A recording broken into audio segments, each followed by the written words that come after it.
Session court Lahore में वज़ीर-ए-आज़म शहबाज शरीफ के बानी पीटीआई के खिलाफ 10 अरब रुपए हट जाने के केस की समाअत मुलतवी हो गई है। दौरान समाअत वज़ीर-ए-आज़म वीडियो लिंक से अदालत में पेश हुए। अदालती कार्रवाई का मजीद अहवाल जानेंगे डॉन न्यूज़ के नुमाइंदे राना बिलाल से। राना बिलाल, आगाह कीजिएगा। जी देखिए, बानी पीटीआई के खिलाफ वज़ीर-ए-आज़म शहबाज शरीफ के 10 अरब हर्जाना केस की जो है लाहौर की सेशन कोर्ट में हुई है और के लिए बजरिया वीडियो लिंक अदालत में पेश हुए हैं, जबकि बानी पीटीआई की तरफ से एडवोकेट मियां मोहम्मद हुसैन चोटिया उन्होंने वज़ीर-ए-आज़म पर जीरा की है। जीरा से पहले वज़ीर-ए-आज़म शहबाज शरीफ ने अदालत में हलफ भी उठाया और ये कहा कि बानी पीटीआई ने इल्जाम लगाया कि नवाज शरीफ ने अपने भाई के जरिए 10 अरब रुपए की रिश्वत की ऑफर की। जिस वक्त ये पेशकश की गई तब अब्बास शरीफ इंतकाल कर गए थे और हम सिर्फ 2 भाई ही हयात थे।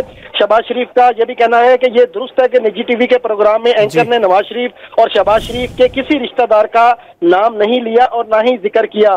तो दौरान समाअत जो है वो मुख्तलिफ सवाल किए गए बानी पीटीआई के वकील मोहम्मद हुसैन चोटिया की जानिब से, जिसके वज़ीर-ए-आज़म शहबाज शरीफ जवाब भी देते रहे। और वज़ीर-ए-आज़म शहबाज शरीफ बजरिया वीडियो लिंक अदालत में पेश हुए। बहुत शुक्रिया राना बिलाल इन तफसीलात के लिए।